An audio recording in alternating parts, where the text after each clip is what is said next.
So thank you everybody for joining. Really appreciate everybody participating in this and everybody that signed up for this, for the Plan Z.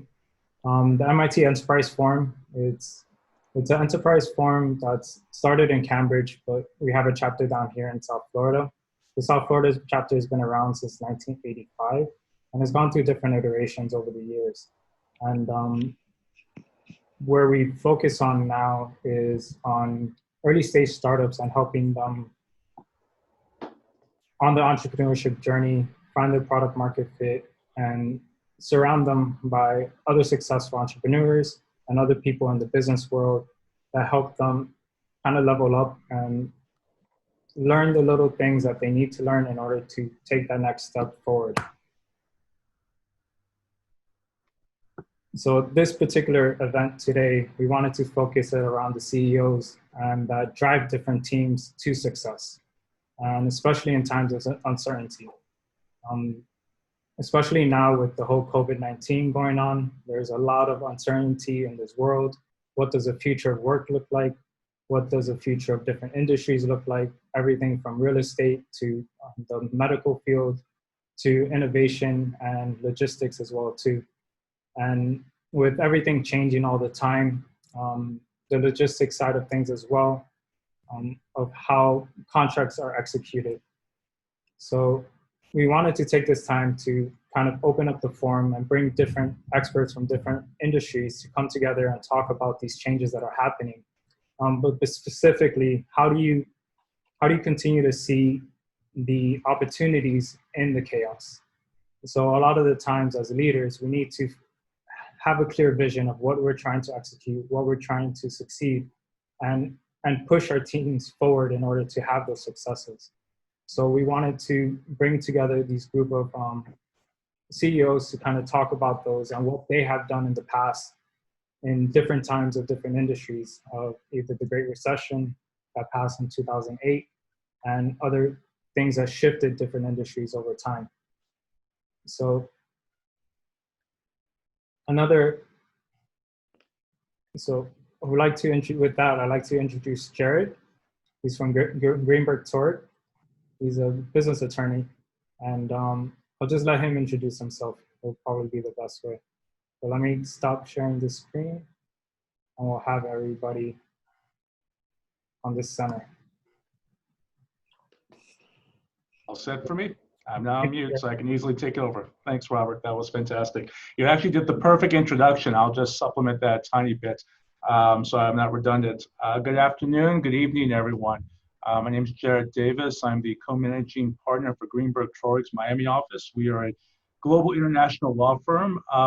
We are one of the largest in the world with about 42 offices, 2,200 lawyers, but we were actually founded in Miami. So we're absolutely thrilled to participate. We've partnered with the MIT Enterprise Forum a good deal over the years. As Robert alluded to, the purpose of this forum is really to do a deep dive into how we're using really COVID-19 almost as a case study, if you will. It's not meant to be limited to COVID-19. It's really meant to talk about change management. How do you take exogenous shocks to different industries and different economies, and how do successful leaders, and fortunately we have successful leaders on this panel, adjust to that and adjust their companies to that. And as you can see, and as you'll hear when I do the introduction shortly, we've given you a pretty broad cross-section of the most powerful industries down here. I myself will do my best to represent the legal community.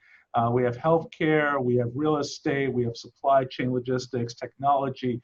So I think the goal is that by doing this deep dive, you'll have a good feel regardless of what industry you have. Even if your industry is not represented directly, you assuredly can analogize it given the broad breadth of industries we have here. So with that, let me do some quick introductions to our blue ribbon panel. We will start with Alejandro Badia, MD, CEO and founder of OrthoNow, representing the healthcare vertical, if you will. Alejandro is a hand and upper extremity surgeon at Badia Hand to Shoulder Center in Doral, Florida. He runs an international hand fellowship, serves on the board of Those Techniques Journal, and previously organized a yearly Miami meeting for surgeons and therapists devoted to upper limb arthroscopy.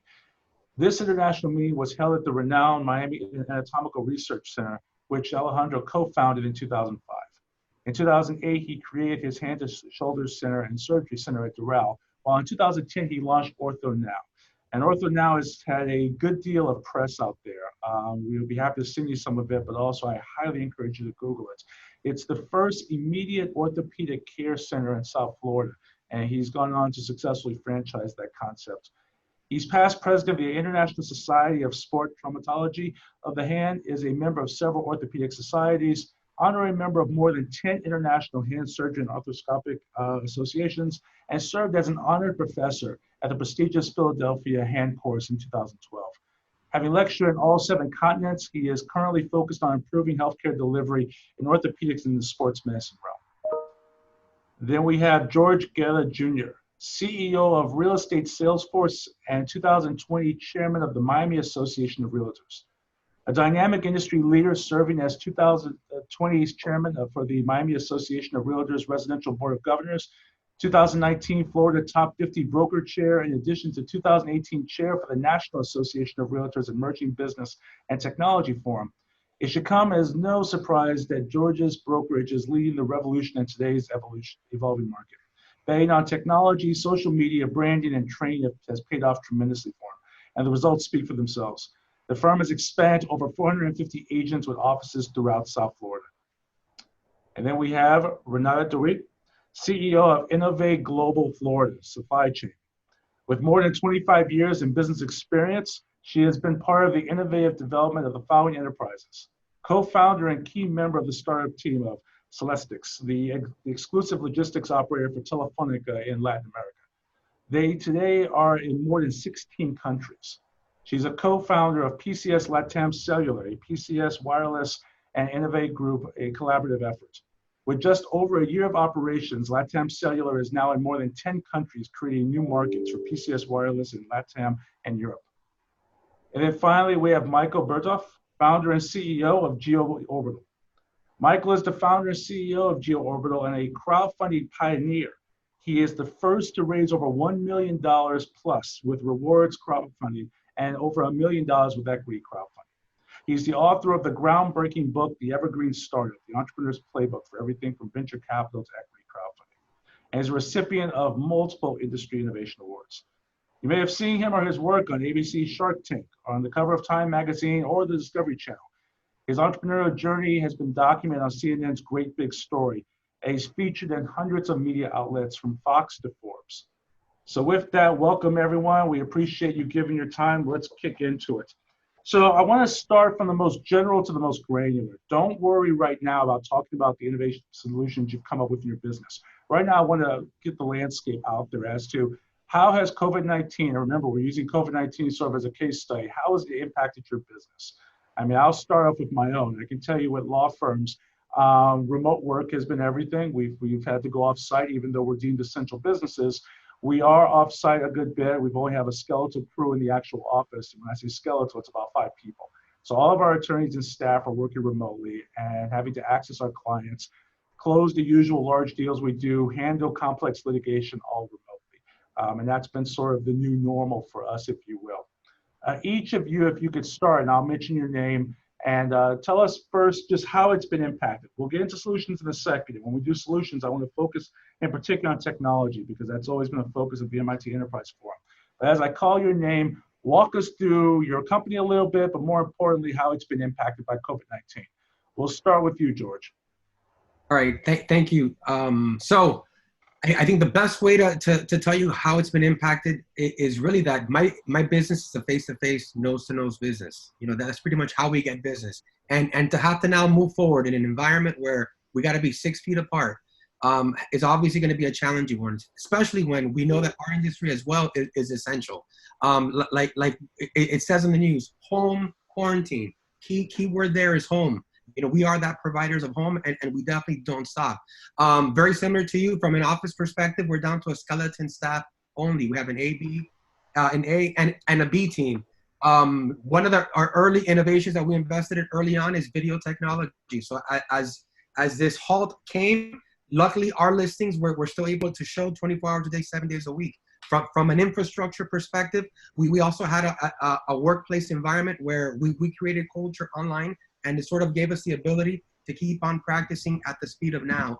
I think the biggest challenge was the home quarantine, where we had a couple weeks or months that we weren't able to go outside and actually visit properties. One of our most effective tools is the open house. And as you can tell, that's been completely stopped. And hence one of the biggest innovations, not only in my company, but in our industry, which you'll see more than ever, is the actual virtual tour, and the home tour now more than ever will be more online. I'm going to end it with this quick fact. 98% of all home buyers go online. Therefore, the first showing should happen online. Moving forward with technology, the first showing will happen online more than ever. Thank you. Thank you. Renata, how have you been impacted? Nova Group has been impacted like everyone else. My clients, suppliers, and ourselves, we're working all from home.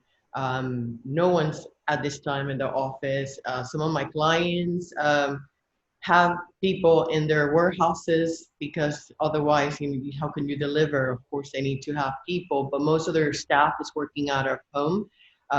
My suppliers also are working out of home. So we have gathered together and built some sort of a new way of doing business, which we never did it before. But exactly we follow what everybody else followed, the hurricane season. So we wanted to business continuity kicked in, and so we came out and on top with the continuing business. You can never say you can't say anymore business as usual, because the business as usual doesn't exist anymore. But we try to keep it up so that our customers don't feel that this interruption in business or any difficulty whatsoever.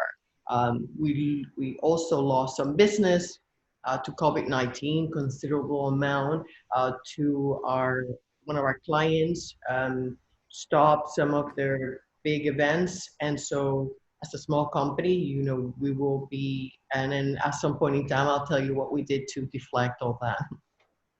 All right, perfect. Michael, and I think you're on mute, so you'll have to unmute yourself. I can do that. So hey, thanks for that intro, by the way. The company that I'm the founder and CEO of, we make, our primary product is a hardware product that basically converts manual vehicles to electric vehicles. So it's a motor and a battery contained within a wheel. So it has a robust supply chain all over the world. Our components come from Canada, Japan, China, India, US, Mexico. As you can imagine, we've had a lot of disruption in our supply chain. We have several manufacturers that we use stateside as contract manufacturers to assemble and fulfill. Those guys don't show up to work. Our headquarters right now is effectively shut down as well. So we won't do any RMAs, which is repair work. Our shipping is down to once or twice a week, which is kind of a standard disruption in the hardware industry. So not only from a supply chain end, but also just from an operational end with a complicated supply chain like we have. Additionally to that, I also work with a lot of companies which are kind of fast-growing venture-backed companies as an advisor and board member and in various capacities. The industry challenge, and we're not fundraising ourselves right now, but if we were, the high-tech startup industry, or rather the venture-backed company industry, is very much suffering as well. As I'm sure you guys might be aware, VC have kind of left the game. They don't follow up rounds anymore, so they won't invest more money in the way that they promised. Current deals are falling through. In the first quarter of this year, VC investment volume fell 20% in the United States. And you have to keep in mind that the first 2 months of this quarter were just fine. So this really what happened with the VC collapse happened in less than a month. And we're talking about 20%. Ecosystems, venture capital and financing ecosystems that support high growth companies that got affected by the coronavirus earlier than us, it's like China, their VC investment volumes went down by 50%. And they got hit by the coronavirus about a month before. Now, there's a lot of reasons for this that I can dive into, but it might be a little bit too tedious and in the weeds. But so in general, my industry, which is the high tech, or rather the quickly growing venture-backed type of company industry, is suffering because we're also losing access to capital. So I'll talk about the solutions to that, but those are basically the two different challenges that I see in the industry that I'm involved with. Perfect. Thank you. Alejandro. Yeah, thank you, Jared. Well, I'm the one healthcare guy, so obviously my industry's been affected. I've had colleagues actually in Italy who've died, you know, so I'm not intubating people, thank goodness, and hats off. My hats off to my colleagues for putting their lives at risk. But you know, what people forget is that while this is going on, there are other healthcare issues that go on constantly.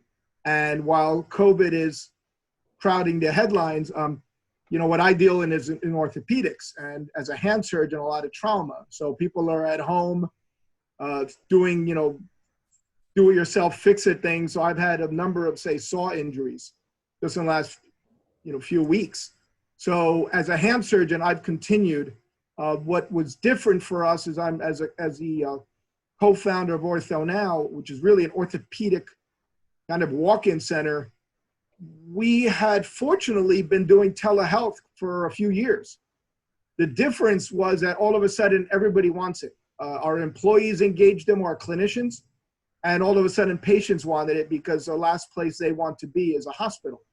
So it's going to be really pivotal for us going forward. And I really think all of industry and business, because orthopedics is actually a big part about it. And our challenge has been getting other industries to understand. I mean, you talk supply chain. I mean, these are the people that get injured, you know, falling off of trucks or loading. And up until now, people said, oh, just let the insurance company worry about it. Well, that's really bad. I mean, you got to care about your employees. And the current system is very inefficient. So what Ortho Now is doing is, today was the first day we opened a brick and mortar fully. And we were swamped because I think, one, people want to stay out of the hospitals, you know, unless we're talking chest pain or a femur fracture, but short of that. And then there are employers seem to finally understand. Today I operate on a lady with a wrist fracture from the county, and she was brought in directly by her supervisor. I can tell you that rarely happens. So the lady walked out of here with a titanium plate in her wrist. She's home now recovering. And that happened in 3 hours. So think about the financial implication of that. So for us, you know, as a business, and I think this will happen in other sectors of healthcare, is people will finally realize, you know, it's not all about the hospital. And it's not all about, oh, I'll let my insurance carrier handle that. No, I think people are going to directly engage with different clinical sectors in healthcare and look for a more efficient and cost-effective and humane solution. So it's going to be a wild ride for us. Perfect. Thank you. So now as we go through this, we're going to break this up into buckets, but this is just to give you a conceptual framework. I want to make this a flowing dialogue. Feel free to raise your hand if you want me to call on you, et cetera. And as we go through these different buckets of concepts, feel free to flow in how you've been addressing these challenges you've been facing. So the first one I want to talk about is the risk assessments and information gathering you're doing. You know, there's a lot of noise out there, both within your industries, within the economy, within the country. How are you guys drilling through all that? How are you figuring out what's going on with your people? George, you have an army. I mean, let's be honest, you have an absolute army. You're a general. You know, how do you drill through, find out how your people are doing, what's going on in your industry? You know, Renata mentioned some of the best practices her industry is doing. How are you guys keeping abreast of that? Because one of the biggest issues we're facing, I know with my law firm, one of the issues we're facing is isolation. And having your people stay together, stay on track, part of leadership is doing that risk assessment, working with your people to come up with solutions. And then sometimes the hardest part is executing on those solutions, because then you got to disseminate out to your people what you're going to do. How are you guys handling that information gathering, information dissemination process? And I'll start with George, since I picked on you as the general. No worries. Great question. And to be honest with you, we're making it up as we go. But luckily for us, we have some great tells. And being part of not only the Miami Association, the Florida Association of Realtors, and the National Association of Realtors, the tone definitely starts from the top down. So from the very top, resources are flooding in. It's sort of up to me all the way in the bottom to sort of disseminate and see what makes sense and filter through the noise and figure out what message I want to filter to my agents. When it comes to having 450 agents right in the middle of the pandemic, it's complete chaos. Luckily for me, born in the boom, raised in the crash, I'm coming into this situation, financially secure, but I can't speak for the rest of the people that work for me. Here in South Florida, a lot of flash and no cash, and people are living week to week, month to month.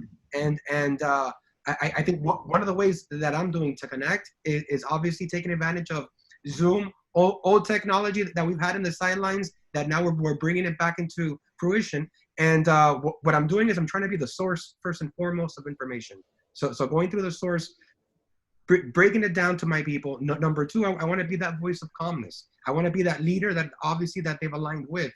I want to make sure that I'm looking at the data, and from a real estate perspective, what I was looking for, and I found it in the middle of April, was the bottom. I wanted to see where we hit bottom from a listing, from a pending, from a sale perspective. And the reason why is I want to start creating that narrative that the market's back up, that we're back in business. Okay, the other narrative that we've been working on is opening up. How are we going to open up and show our audience from a visual, from a marketing perspective, that we're back, that we're doing things different, that we're safe. And I think from a leadership perspective, I'm the one that has to drive that message to them. I'm the one that has to create it. I'm the one that has to put it in their mind. And I'm the one that has to force them to go out there and sort of get it. I don't know if that answered your question or not. But from the top down, and then lead from the top here, create that message, bring it home, and get everybody back to work, but get everybody back to work safe. Renata, I want to hear your thoughts on the same question about risk assessment, information gathering, and dissemination. But I also want you to do it within the context of some work you've done in your industry. You guys have been probably one of the most collaborative. And I'd like you to talk about some of the collaboration efforts you've done with some of your fellow peers within the industry and how you guys accomplished that. I mean, people think because of isolation, collaboration will be at a minimum. I'm sure Michael has some thoughts on that as well, given these advanced technologies. But I'd be curious to see how you did. First off, explain to everyone what you did. I don't want to take away your thunder. And then secondly, how you accomplished that. I will explain. You're absolutely right. Stakes have never been higher. How we have been able to accomplish some of the things that, some of the successes that we've been able to have during this time is through collaboration and cooperation. Strengthen alliances that we had in the past, building in such a way that it becomes a no-brainer for the client. And in that way, we are surviving both, not only, all of us surviving, not only us, as suppliers of services, but also clients, because they don't see the interruption. You mentioned, Michael, that your supply chain is completely, so my client could not afford that.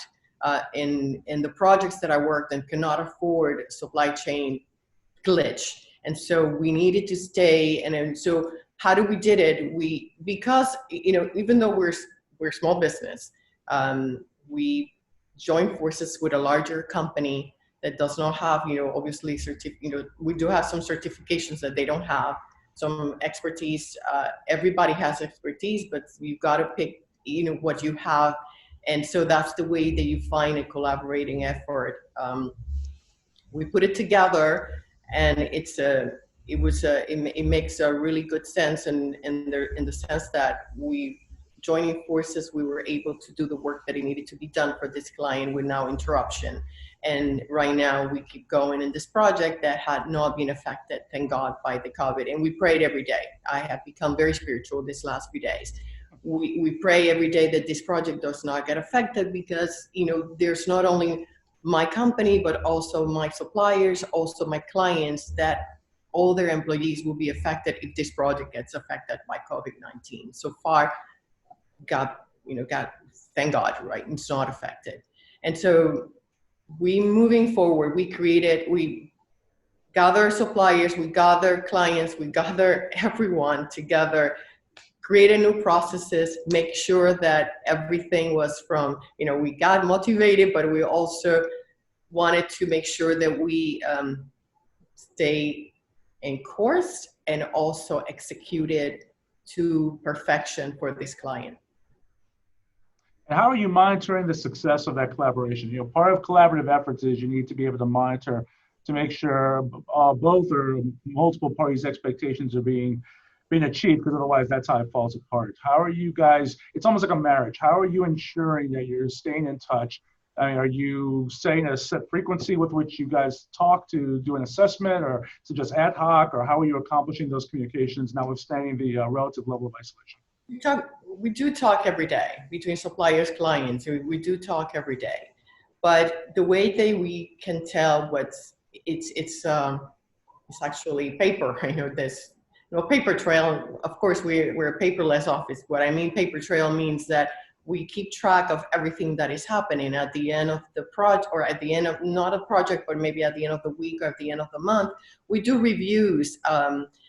We started those reviews a little bit earlier than COVID, and then we pursue and we continue those very aggressively, because we need to understand that everything is happening exactly like the client needs it to happen. So we do have those reviews, and a lot of people, small businesses particularly, are afraid of those reviews because you never know what's going to happen. Your client might tell you you're not doing a good job, so you have to always take the chance when you're doing those reviews that something is going to come your way. But the great opportunity, the opportunity that I see every time we do one of these reviews, is that it gives me the chance to improve on anything that we're not doing correctly, improve those processes, make sure that my client is completely satisfied. And then, even though we're a small business, we give them the touch and feel of a large corporation, and they appreciate that every day. Thank you. Michael, same question in terms of information gathering. I mean, you struggle as an advanced manufacturing concern. You suffer with a lot of the same issues that Renata is facing. How do you get your information? How do you do your risk assessment? And then how do you disseminate it out to your people? And let's include in that, though, discussion you started when it comes to venture capital rounds. Well, one of our attendees has posed a question as to what's the perspective of creation of a new startup these days? Is there any money around? You sort of forecasted an answer to that. So included in your operational answer, from a financing point of view, a capital raising point of view, how are you getting your information? If there's no VCs around, where are you getting the capital? Where do you get the information dissemination? In the VC world, angel world, I can give you 5 different strategies for how we figure out where the money is. What are you doing now in the alternative? Great questions. I'll try to keep it brief. So first, on the supply chain and guidance, there's really a patchwork of laws and regulations and guidance depending on the geography that we operate in. We follow the local leadership. So whatever, let's say we have a plant in Massachusetts, whatever they say to do in Massachusetts, we do that. We have people that sit in a bunch of different places, so we just follow the local guidance. Generally, we try to be safe. There's also a lot of funding out there available, Paycheck Protection Program funding under the CARES Act available to companies like ours, and just a lot of different companies. Congress seems to be kind of throwing money at this, and money actually seems to be hitting. So there's definitely some financial resources available from the government as far as the CARES Act and the upcoming HEROES Act as well, which is probably going to land in the next couple of weeks.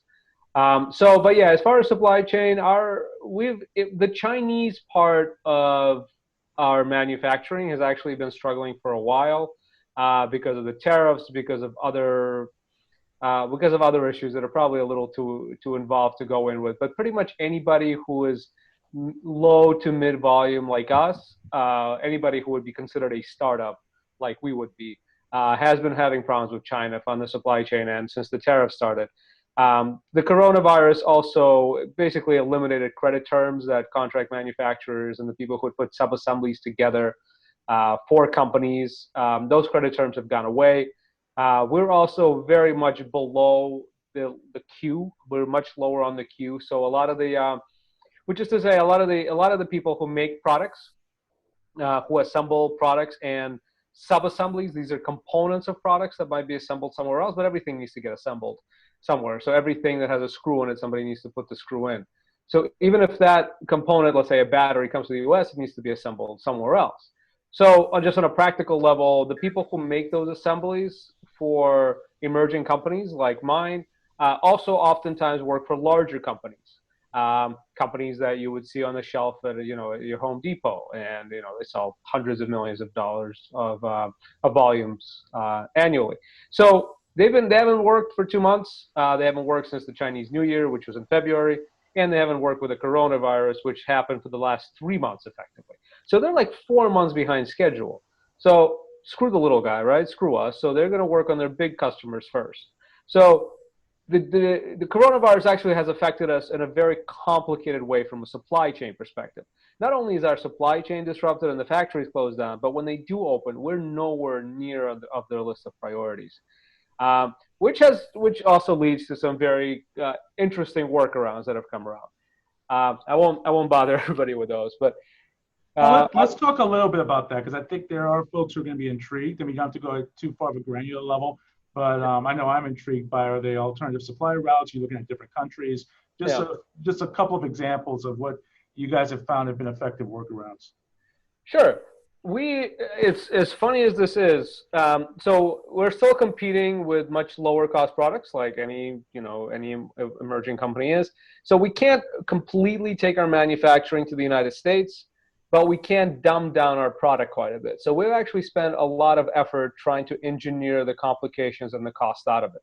So this is always an effort you go through as a company, trying to diversify your supply chain, get rid of your sole source components, as in only one factory can make this component, or one factory has the tooling to make this component.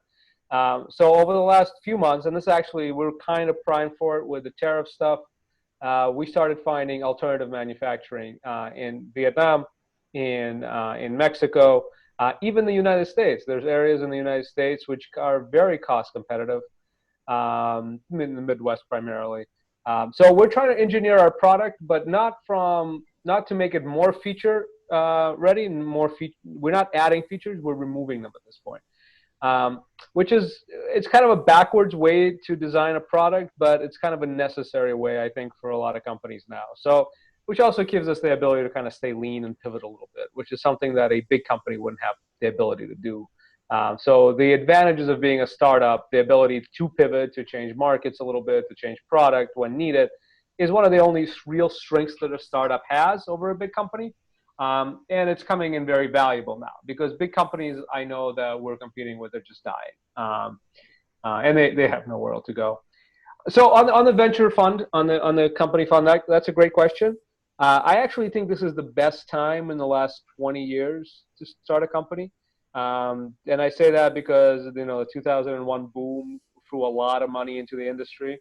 If anybody was around back then, I know it's a long time and I'm dating myself, but there was a high-tech boom in the early 2000s where any high-tech startup, anything has the word internet or web or net in it, could have raised a whole bunch of VC money. In 2008, with the stock market crash, I was actually working on Wall Street. I was a credit derivatives trader for UBS, which is a big Swiss bank. And so what happened at the time, the economy blew up, everything blew up, everything died, venture also disappeared. But a lot of innovative companies came out of that crisis. So the companies that we call unicorns now, so that's just industry jargon for a company that's worth over $1 billion in IRR, which is companies like Uber, Airbnb, Groupon, Pinterest, WhatsApp, all those companies that we kind of take for granted now, even Facebook to an extent, came out of that crisis. So a lot of the most innovative companies that power our economy now came out as a direct result of the 2008 crisis for a number of different reasons. I'm going to oversimplify this, but one of the biggest drivers of that, it wasn't that the money dried up. It was that all these really high quality people lost their opportunity cost. So all these high quality people lost their jobs. And they went in and they founded companies which were magnificent. And they're the ones powering our economy today, and pretty much hiring all the net new jobs in this country come from companies like that. So what happened in this crisis is very different. The high quality people did not lose their jobs. The high quality people are working over Zoom. They're having events like we're having, right? Everybody with a white collar job is okay, right? Which was the opposite of what happened back then. But what's happening now is there's amazing innovation happening in industries that haven't seen disruption ever. Because every single time that there needed to be disruption in those industries, those people were worried about getting a paycheck. and they couldn't have left their day jobs, right? They couldn't left their whatever they do during the day. Let's say it's, in the hospitality industry or something like that, right? So there's always that money crunch. Now, the amazing thing under the CARES Act, under the enhanced unemployment benefits, which puts another $600 a week into people's hands who got laid off, and a lot of other initiatives, that opportunity cost has gone away. You no longer have to worry about going to your J job.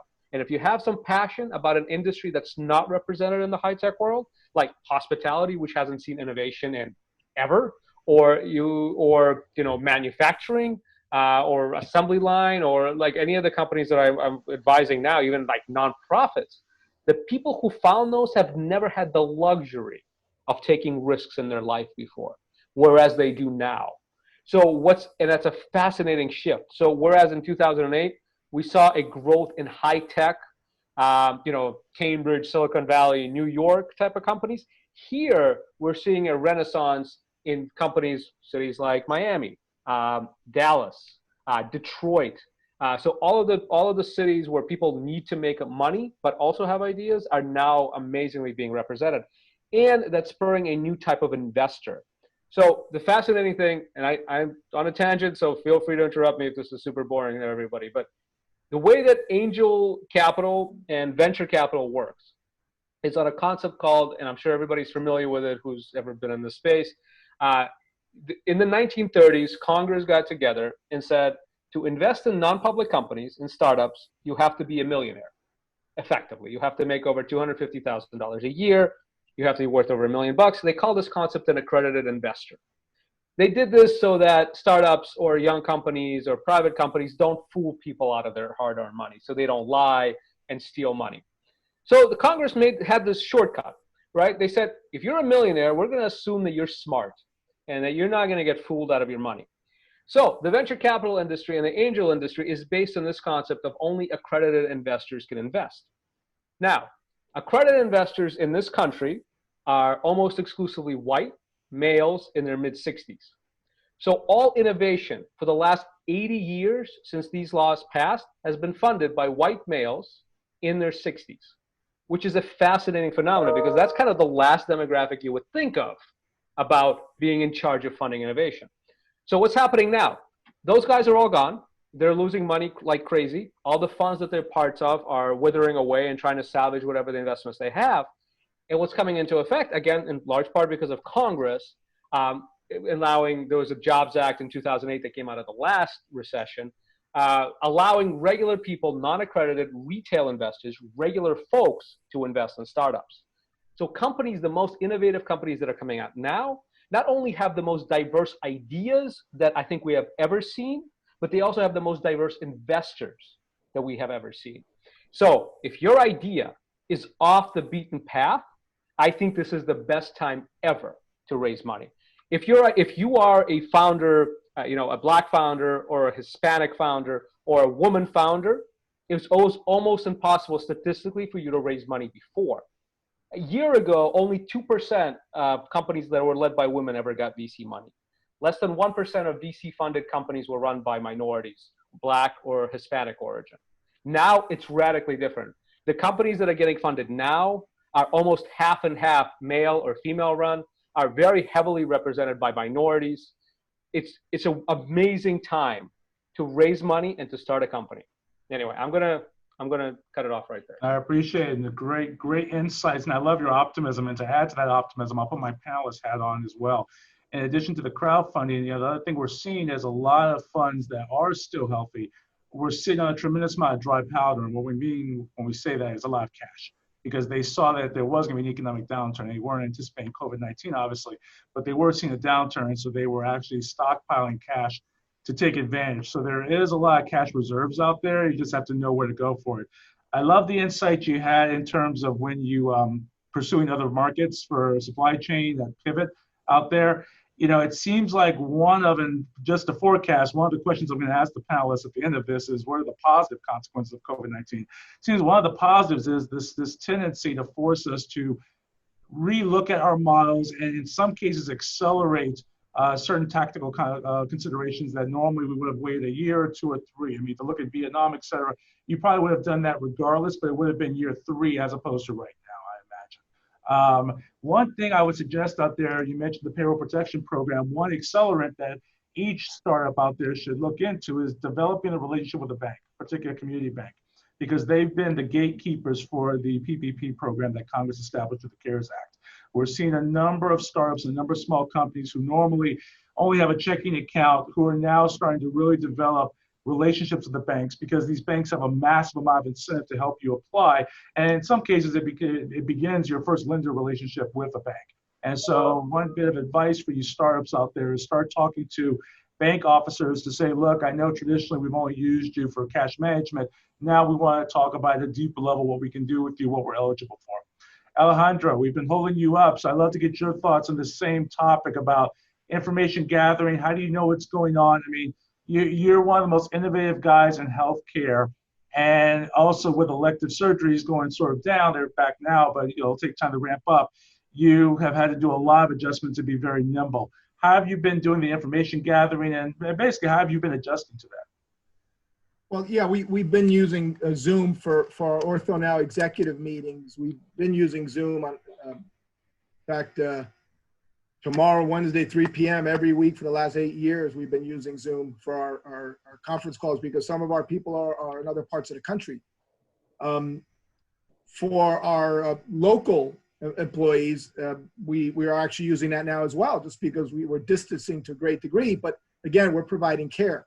So it's not just our Ortho Now, which is sort of our emergency room, but even our operating room. I mean, you talk about employee anxiety, you know, we're operating on people, and there's a lot of misinformation out there about this. So fortunately, I'm able to rely on colleagues and ask them, because I'm certainly not a virologist, but I can interpret this data a little bit better than maybe some of my business colleagues. So I'm able to sift through this and kind of decide what's important and what is a lesser concern, because people were nervous about this. And one of the reasons we did close the brick and mortar Ortho Now was because of that anxiety with the employees, with the staff.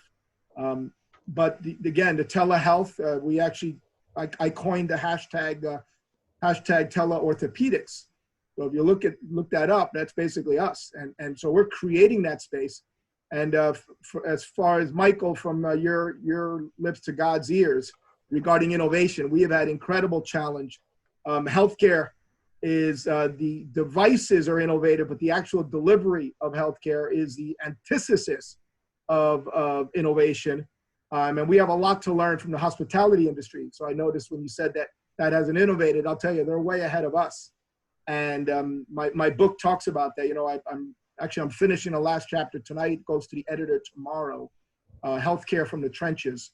And we all of a sudden I'm inserting all this COVID-19 material because it's sort of bringing to light some of the common things I've been writing about for the last 8 months. And all of a sudden, just as I'm going to finish the book, not only do I have more time to finish it, but it exposed all the problems in healthcare.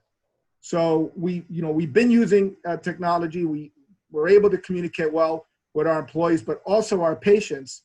And now I think the next step for us is to go out and reach out to the employers. And finally, I think that large employers and small employers are going to realize, oh, okay, maybe I should get my valued employee to the right clinician at the right time, and not just say, oh, send them to the hospital or to that general, doc in a box clinic, because that's really what happens now.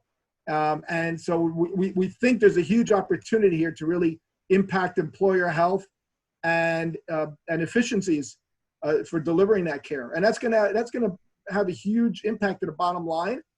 People don't realize, but the cost of injury to the United States is almost $750 billion.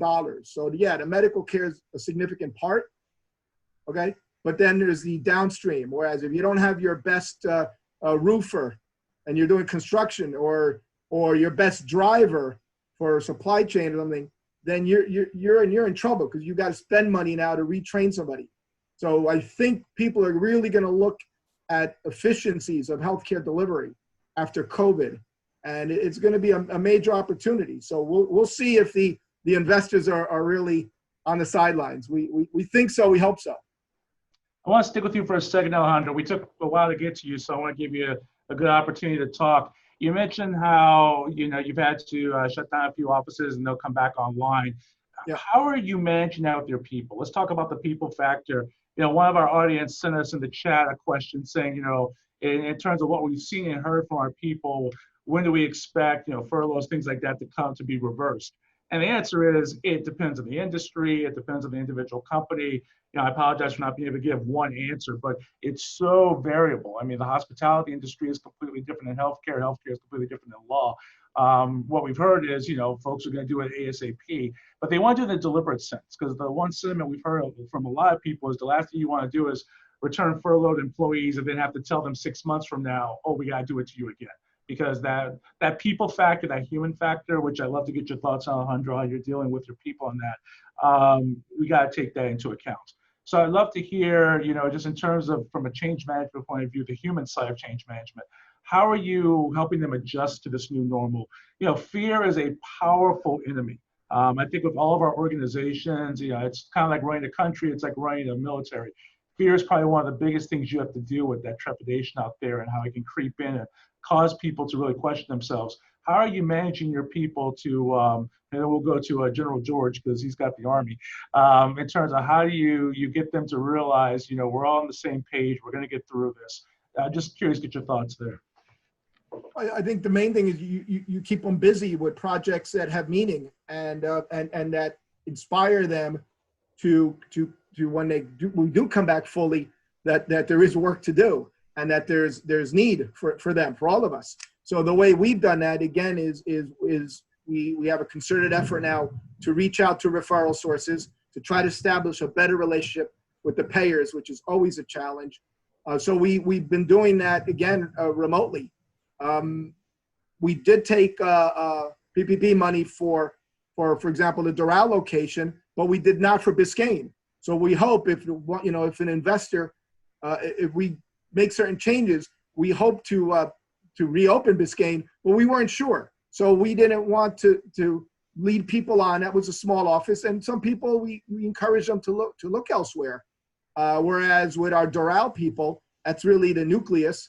They've been very busy with telemedicine and scheduling that. Granted, there's a few people who weren't working at all, like the X-ray tech, right? There isn't, they weren't doing imaging, but people have by and large been kept engaged, and I think that helps their like you said, the human aspect, their psyche. We've tried to keep as many people on payroll as we could. Certainly, we did furlough some, and now. Thank God, again, today we fully reopened and we were slammed today. So I think we're doing something right. But it's all about healthcare. So it's really a different kind of business. We hope the payers step up. I will tell you, they've actually been reimbursing the telehealth. So this is a game changer for everybody. I mean, whoever's listening in, I've always said this. There is no reason to come back to a physician when you are going to discuss a test result or something. It's much more efficient, especially with Miami traffic, that if I send somebody for, let's just say an MRI, even though we do most of them on site, thank God, but somebody insurance has forced them to go elsewhere. So rather than them coming back, we can talk with that patient. And now we have other staff doing that. So we're keeping them relevant until we open a brick and mortar. But there's no question, this is a game changer. We going forward, the instructions will be to staff like, look, if so-and-so lives far away and they've got to worry about their kids or their busy job, they're going to be doing. Tomorrow I see patients in my hand practice. I can tell you, I have 1/3 of my consults will be just like this, because I've already laid my hand on them. I may have already operate on them, but I want to check their range of motion and answer their questions. I can do that remotely. How are you educating them as to telemedicine? Because it seems to me, I chair a health system myself, and we use extensive telemedicine capabilities. It seems like 50% of the battle is educating the patients that it's available to them, and that it's not this sort of scary new concept, that it's actually fairly time honored at this point. Well, look, who doesn't use FaceTime or something similar to that, right? So it's certainly easier with the younger people. Well, but to answer the question, we actually have the challenges with our older patients, right? And those are the ones who need it the most, because they're the ones that if they walk into a hospital, it could be a death sentence. So what we did is we actually marketed to the children and the grandchildren. And the way we did that is through mainly social media. So we had cute images of, grandma on on a laptop with maybe, a grandson next to her, and basically put out that message. Now, granted, we could do it a lot more if we had capital, and that's what our challenge is, because you chair a big healthcare system. You can imagine I'm awfully jealous, because I wish I had those resources. And not to mention, we're not for profit. We hope to make a profit, and we have to pay taxes. Sure. So there goes our marketing budget, because we're paying taxes. So it's not really a level playing field. But I hope that if we get the right strategic partner, it will get level, and we'll be able to provide more of this type of care. Perfect. George, two things. First off, this concept, it's really this concept of the people factor. I mean, you've got, I think, 450 folks there. How are you managing them? How are you dealing with their fears, their concerns? But I also like you to touch on this whole issue that Alejandro touched on, which is different new market initiatives. He's looking at telehealth. What are you guys doing? Realizing that right now, COVID, our friend COVID has maybe limited you in certain realms. One of our guests just asked, what market initiatives are you looking at? I'm curious to get your thoughts there as well. You need to unmute. I tell you, the Zoom, getting used to the unmute is tough.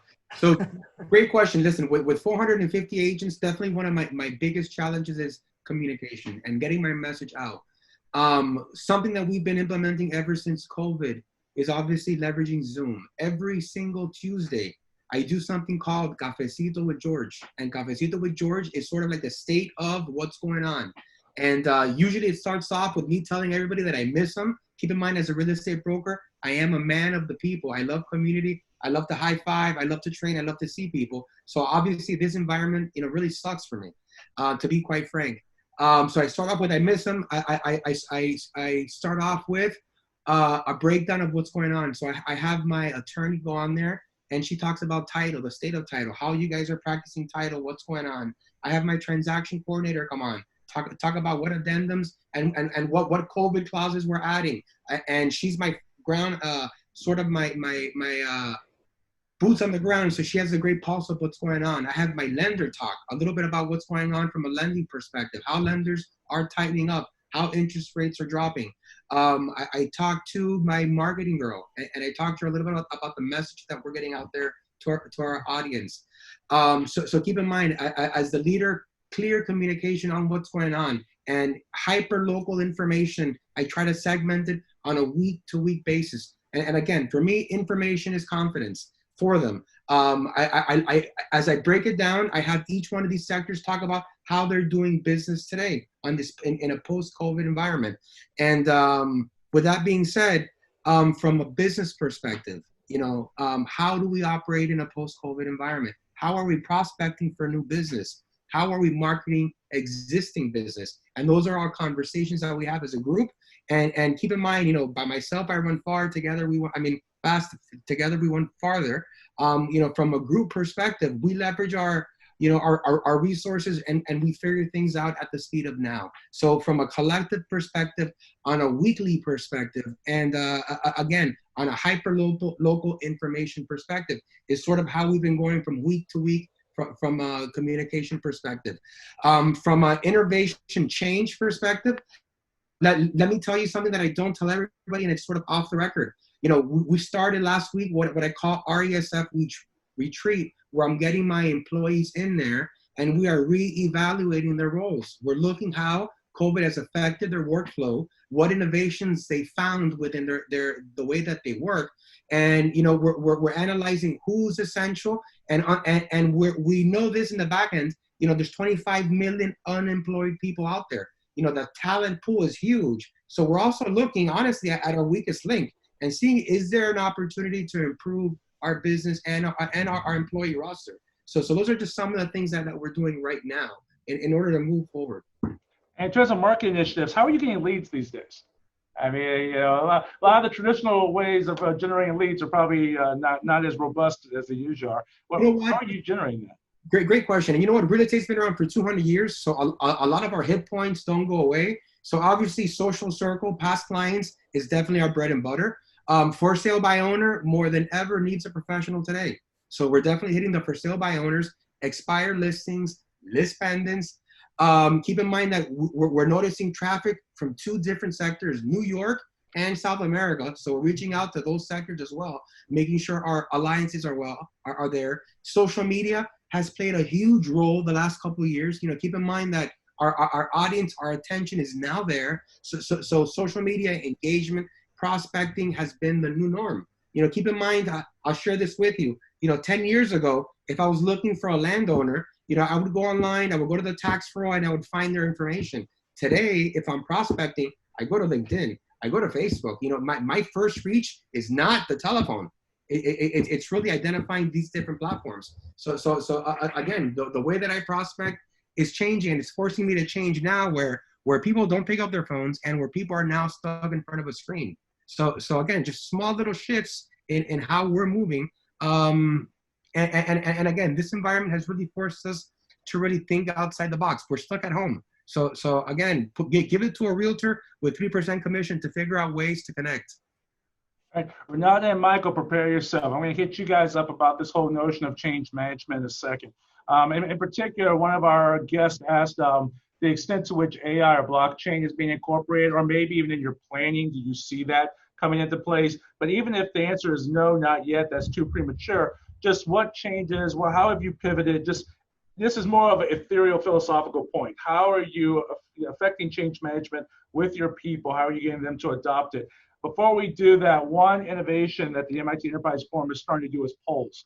So I know we have a poll set up. We want periodically throughout this panel, we're going to poll you guys because you have the boots in the ground. We want to know what you're seeing out there. This first poll is going to be to ask you what you think the future work environment will be. Is, you know, back to office, remote work, or a hybrid thereof. We love to get your results, and we'll publish those in a second. Now, Renata and Michael, so in terms of change management, you know, how do you achieve that fluidity of change? How do you do that pivot? To me, pivoting is the most important part about crisis management. And let's be honest, we haven't used that word because it sounds scary, but that's what this entire panel is about, is crisis management. How have you affected that? And let's answer our guest question, which is the extent to which you either have, foresee, or ever incorporation of AI or blockchain into your supply chain efforts. I'll go first because I'll be really short. I'm just coming to understand about blockchain, and you know, it's one of the things that at the beginning when we were talking, I have never really, you know, you're a small business owner, you're into your day-to-day business, and really difficult to take a look into new things of that sort. I didn't understand it, so I didn't really take the time, but now things have changed. And so I order a report from an analyst, I am taking a look at blockchain, and I am definitely on for it. If it is something that I will be able to do, I will most definitely do. Why? Because the way that other analysts explain it, our monetary system is in chaos. And to take a look at something that it's, like you say, an innovation, would probably be a smart, so not a solution, but a smart move in our part of a business owner.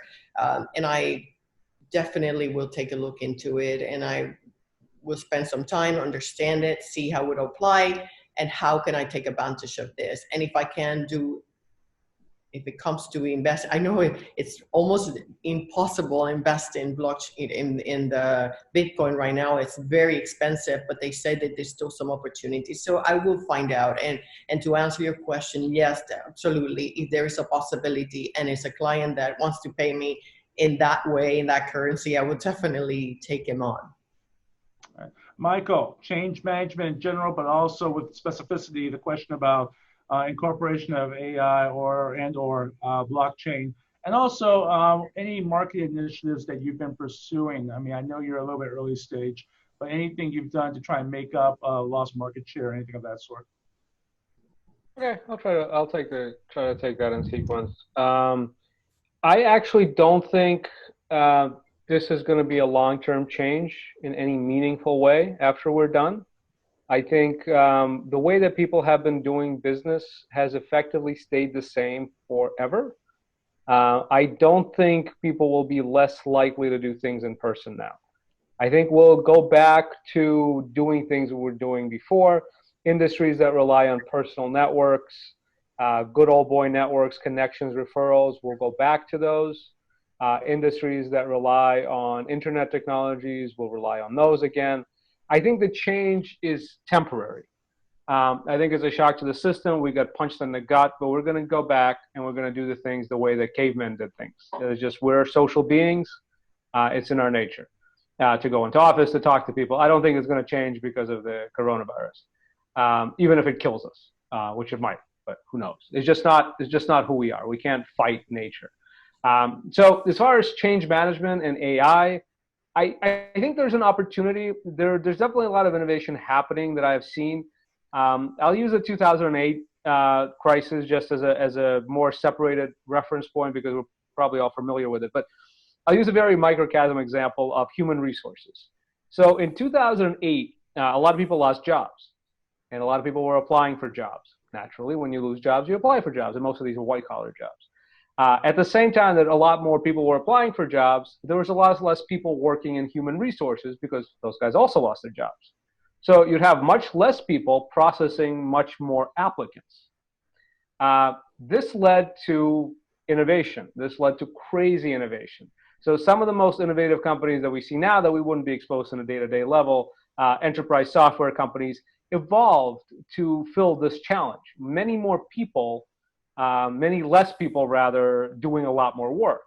So outsourcing didn't go to people in 2008 in this context. Outsourcing went to computers. So robots did the hiring for us, and they do it to this day, and they do it great. So what happens now is a slightly different challenge. However, there are plenty of industries that are in kind of this position. Now, whether it's AI or big data or whatever buzzword you want to call it, it's whatever the flavor of the week is. So in 2008, this was called big data. It's the same exact thing as we call AI now. It's using algorithms and formulas to do predictive modeling, kind of like weather forecasting, which has also been around forever. When they forecast the weather, they give you a percentage probability that something's going to happen. That's AI. They didn't call it AI. Doesn't matter. So I wouldn't use the buzzwords because they're really buzzworthy. As far as blockchain is a distributed database technology. It has been used for cryptocurrencies with mixed results, and I have very strong feelings about this. But primarily, I'm very jaded from something called ICOs, initial coin offerings, which were really popular a couple of years ago, which defrauded retail investors out of billions of dollars. And now blockchain is blockchain currencies like Ethereum, Bitcoin, other currencies are also ripe for fraud. And I think a lot of unsophisticated people are getting into these currencies because the media is talking about it, because right now it's like hoarding gold because everybody's buying. I mean, buying a blockchain-based currency now is like stocking up on ammo or toilet paper. So that's my personal opinion. Not everybody shares it. But that being said, there's definitely trends in the industry. They go up and down. I think one of the hardest challenges is to realize that a lot of people, when a disruption happens, people don't want to waste it. People don't want to waste the crisis. So whatever it is that they're selling, they're going to be selling it more now. Whether it's AI, whether it's blockchain, whether it's whatever the hell. And that's a challenge because every time you have a thought leader in their industry where they're financially incentivized to sell that thing that they do, they're gonna pitch their product as the solution to this coronavirus disruption. So I think that's a danger that we all have, and it's a danger that we all need to watch out for. And by the way, investors are also very susceptible to these types of manipulations, as are startups. So yeah, as a caveat, I know it doesn't directly answer the question, but AI is not more relevant now than it was 50 years ago when they started forecasting the weather accurately.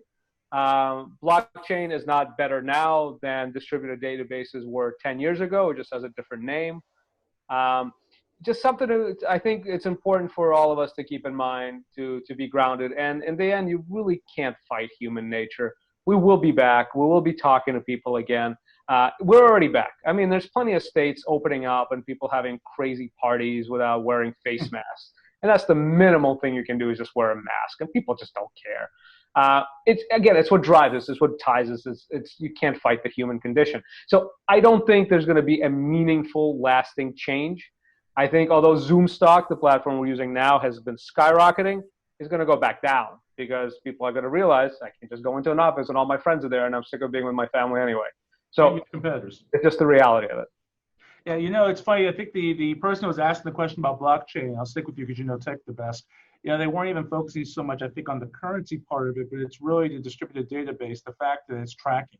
So in healthcare, for instance, there's always been a lot of talk about using blockchain to track electronic medical records. Maybe in your business, is there any efficiencies that you can perceive? And the answer may be no. Just curious if there's any efficiencies you can perceive in terms of using that trackability within your own supply chain dynamic. No. So every challenge that we have, and by the way, companies much larger than us, can be solved by regular databases. Distributed databases are good, but they're very specific, very niche-y things.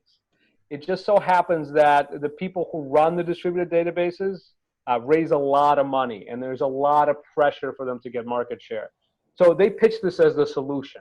There's an adage in psychology that if the only tool you have is a hammer, every problem looks like a nail. And if you ever go on and if you listen to tech experts, they're all somehow tied into this blockchain world because a lot of investment volume happens there. And every solution to every problem happens to be a blockchain or a distributed database or whatever you want to call it. But no, short answer, regular databases that have been around forever are perfectly fine for us. We don't need the complication and the minutia of distributed stuff. Again, if you're making massive types of country-level sovereign currency transactions, or for some very specialized fintech applications like payment processing, yeah, that technology makes sense. But for us, and I think for the vast majority of companies, even the ones that are adopting it, it doesn't actually make sense. Makes sense. So now I'm going to do what I always hate what moderators do, which is my pet peeve on moderators is when they say, give me one example, but I'm going to do it because I think it's important. And I forecasted this earlier. What's the positive to what we're going through with COVID-19? And we've talked about that to some extent already, which is what I'll call constructive destruction. The fact that we've been forced to accelerate certain tactics. There's been emergence of certain different mindsets and opportunities. But I'm curious, in each of your industries, each of you was picked very carefully because you represent a specific industry. In your industry or just in your business, what is the number one positive? And I know it seems so bizarre to say positive about a disease that's ravaged so many lives.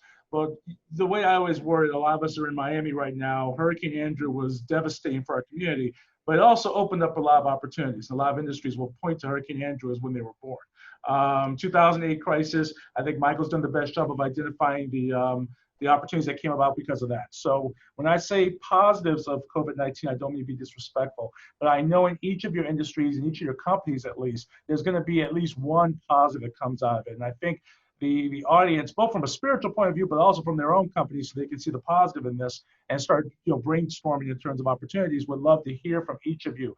And I will start with George on that one, and you're going to have to unmute. All right. From a positive perspective, I think it's the forced use of video. I think South Florida, being an international market more than ever, requires our ability to go out there and produce some collateral. I love to tell my agents this, that if we want to remain relevant, we have to beat Zillow. Or let me rephrase it. We have to beat these online syndicators. We have to go out there and create the experience where a consumer can tour these videos from their iPhone, their iPad, and the computer. And even though this has been around for a while, I think this COVID is really going to force this mandated innovation to be the norm moving forward. And I think the great part about this, honestly, is really the environment. You guys have no idea how much gas we use showing property over and over again. And I think if not only gas, but the accidents that some of our agents get into. And I think moving forward, if we can sit home and really walk these properties from our iPhone, our computers, and our iPads, I think we're going to save a lot of time. We're going to save a lot of effort. And I think we're going to cut through a lot of the BS that's been slowing down our industry. So I think it's going to make us more efficient than ever. Perfect. Renata, and you're going to have to unmute yourself. I agree completely with you, George. It's, it's completely agree. But business perspective, we definitely are doing things, because we lost a good amount of business, we refocused, the extra time and additional time we had, we dedicated to enhance the experience for our clients, and we turned inward and took a look at our clients and developed the clients that we have and started looking for new businesses over there, things that they were not doing with us, see if they could do it with us so that we can expand on that possibility.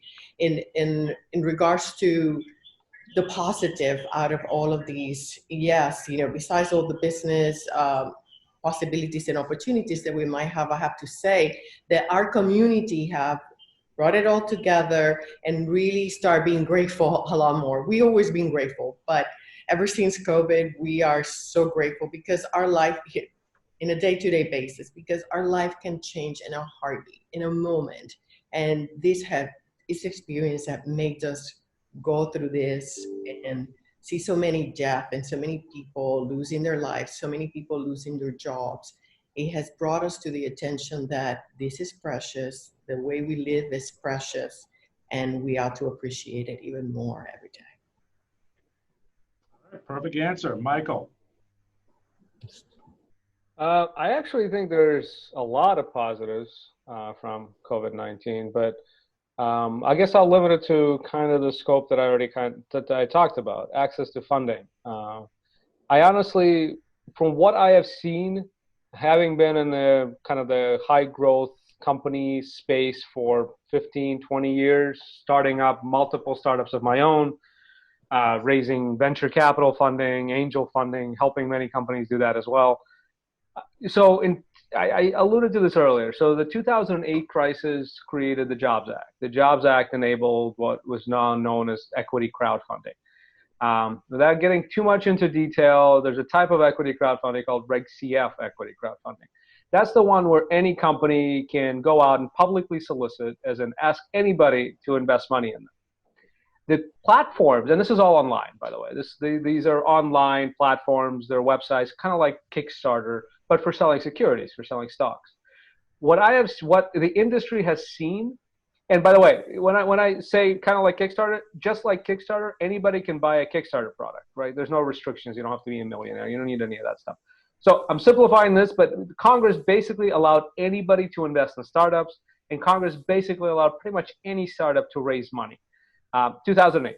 I came out of the 2008 crisis being greatly expanded now because of this crisis, because access to capital is crazy hard. So what we have seen in the industry, and as you mentioned in the intro, I am one of the pioneers of this. I'm one of the first companies to have raised millions of dollars through this mechanism. I regularly talk to others for this mechanism. I wrote a book about it called The Evergreen Startup. Really recommend it. Have to give it a plug. It's the best book, I think, on the topic that there is. But basically, venture capital is going away. Venture capital is it's not going to go away. Venture capital is just going to go much later stage, which is a trend that we've already seen. But venture capital is going to be for more mature companies. Innovation at the early stage, where funding is the most critical thing, funding is far more critical at the early stage of a company than it is at the later stage for many reasons. Funding at the early stage for equity crowdfunding, for this democratized source of financing, has been blowing up in the last 3 months. All of the equity funding platforms have been blowing up. Record numbers of investors investing, record amount of investment volumes, record amount of startups raising money. We're talking about adding hundreds of thousands of new investors every one of these platforms. Start Engine is the largest, and there's WeFunder, then there's a bunch of others kind of trailing the pack. Anyway, most people, I think, here listening to this have never even heard of equity crowdfunding. I'm sure some have, the kind of the more advanced folks here, but a lot of people haven't. But I actually think that this is going to be one of the moments that will define the future of that type of financing for companies. Default fundraising at the early stage will, I think, be some form of equity crowdfunding. Not angels through angel groups anyway, individual angels who want to invest through a crowdfunding mechanism. Perfect, we see a lot of that. But no more angel groups at the early stage, no more venture capital at the early stage. And I think that democratization of funding is going to lead to a much richer amount of innovation. So on that one particular effect of the coronavirus, I think is going to be a renaissance in how startups are funded. Something we have never, ever seen before in the startup world in the United States, or in the world, rather. How are you, by the way, just real quick, how are you managing your cap table? Because you're adding hundreds of investors to your companies and you've done it successfully. How are you managing that? I can tell you're a lawyer. So as you know, we got to get into the weeds. They don't allow SPVs for Reg CF currently, although they will be, at least that's currently the assumption. They do allow IRA custodians to issue street name services.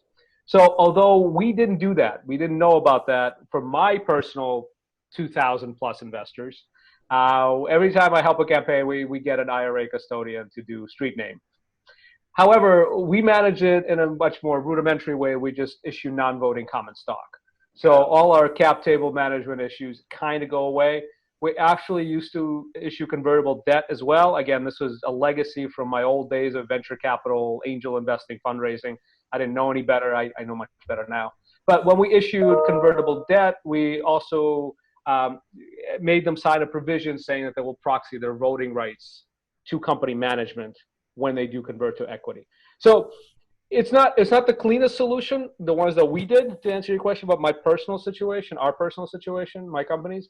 But what's happening now is pretty much, I think it's becoming more and more the standard to use a custodian or a street name service, or when the SPVs become available, which they're expected to in the next, hopefully, few weeks, I think that'll be the default. And by the way, most platforms that I've talked to already have a process and already have vendors for setting up those SPVs, like an LLC or something. Super fast, super cheap. Which is what the institutional angel funds do right now.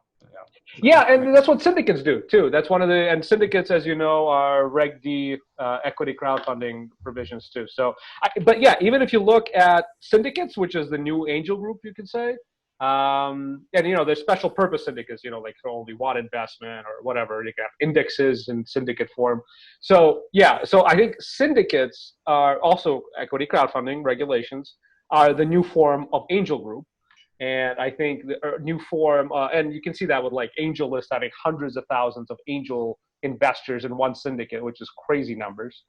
But for early stage, it's going to be crowdfunding, whatever you want to call it, Reg D, 506C equity crowdfunding, which is syndicates, or Reg CF. But either way, I think we're going to go almost entirely to crowdfunding for early stage investment. Perfect. Alejandro, what's the one positive for you at COVID-19? But before we do, we have to be fair. Michael plugged his book. Go ahead, plug your book real quick. No, my book is interesting just because the COVID kind of lay bare all the problems in healthcare delivery for us in the U.S. and in many places. And certainly in Europe, we saw it. So my book is called Healthcare from the Trenches.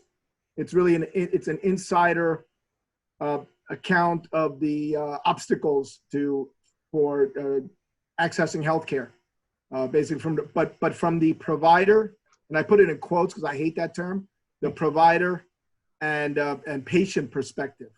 So it's kind of a different type of book. Well, I think that adversity leads to opportunity. You see it after war. You see it after financial downturns, as Michael mentioned. And in healthcare, so I'm going to stick to that. Obviously, there are some silver linings here. I'll just give you a quick anecdote. I had my own shoulder surgery done about 6 weeks ago. It was a good opportunity to get it done. And I'm waiting for an Uber, but I'm in scrubs because I had to operate on other people before my buddy fixed me. So I couldn't drive.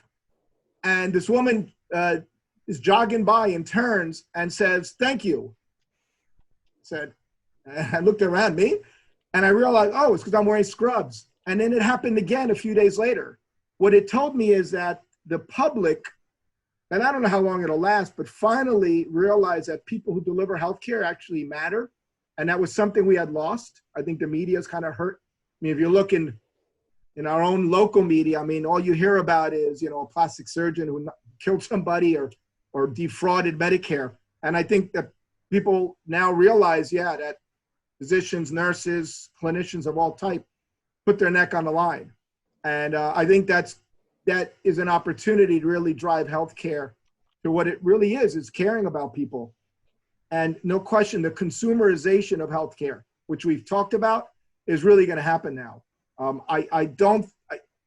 know, granted, George said we were all going to, you know, we all want to go back and we like the social part, but there's no question that the younger generations are going to embrace telehealth and a lot of the other things and remote monitoring and a lot of things that you can do. So I think it's going to be a real turning point.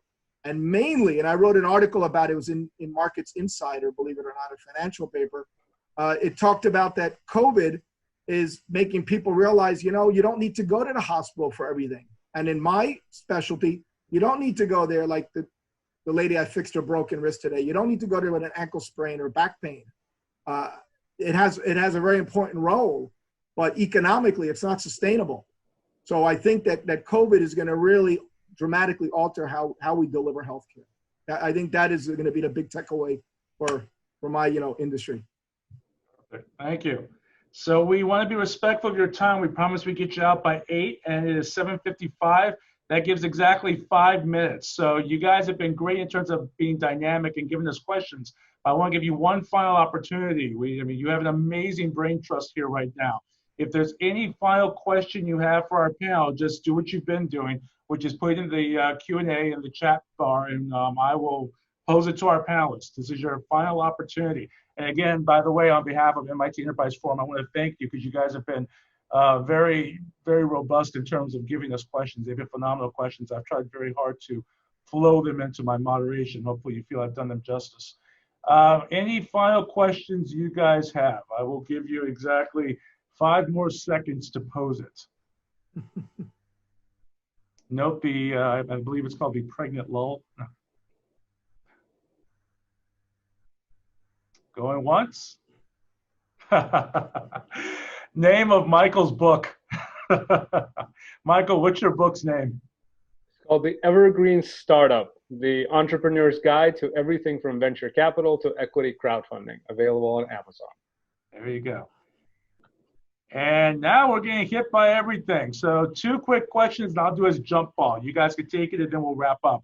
One question is, what role will digital marketing play? That kind of goes into what we talked about, what marketing initiatives will be there.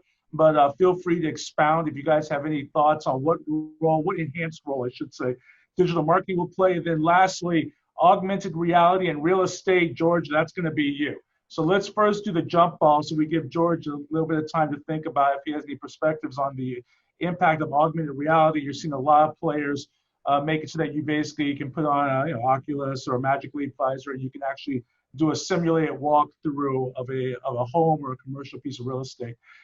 Just curious as to what that impact will be in George's opinion. But first, let's do the jump ball question. Anyone want to take, what role will digital marketing play? Well, I think education is important for a lot of our industries. You need to educate who your end user is going to be. So rather than just simply advertising, I think that digital marketing can engage the audience, and at least for what I do, I mean, education is critical. You have an educated person, then they're gonna seek that type of healthcare because now they understand it. They're not fearful of it, and I'm sure that the education component is important in any industry. Absolutely agree. Anyone else? If not, I'll go to George to have the final word when it comes to augmented reality and real estate, if there's any perspectives there. Oh, great question. And augmented reality, I think, is really taking off in big commercial space. That has many levels, and you need to see it from a different perspective. I think it's very prevalent, and I think it's on the up and up. I think for a traditional single-family house rental, I don't see it there. I don't see people putting on the mask and sitting down and watching it. I think the video or the 3D tour is still going to be very strong, and I think it's going to be prevalent. Again, I think that tech is a little bit too advanced and not where it needs to be for, so it can be prevalent. I think no doubt any experience you can create of you walking through that property, I definitely think is the future. I think we're waiting for that hardware, to sort of catch up with our industry. Perfect, thank you. So to wrap up, George, I think I have a client for you. Look on the chat. Somebody has asked, when should I jump in and buy South Florida residential real estate? I'm going to let you grab that information and contact that person offline. I think that'd be a great one-on-one conversation. Beyond that, we have exactly 60 seconds. The MIT Enterprise Forum keeps its word. I want to thank all of you for your participation. I think this has been a phenomenal panel. It seems a little weird on Zoom to ask for a round of applause, but I guess let's just sort of implicitly give you a round of applause. I will give you a round of applause because you've been absolutely fabulous. And thank you all, and look forward to future MIT Enterprise Forum events. Thanks so much. Have a great evening. Thank you, guys. Thank you, everybody, for participating. Thank you to the panelists and the audience. It was a great conversation, and there's a lot of great nuggets and key points that everybody shared. So thank you. I appreciate that. And we'd like to thank our leaders, Robert Sepulveda and Alice McLaughlin. Great job, guys, in coordinating all this. All right, cool. And then with that, we'll just end it there, and hope everybody has a great evening. Enjoy yourselves. Stay safe.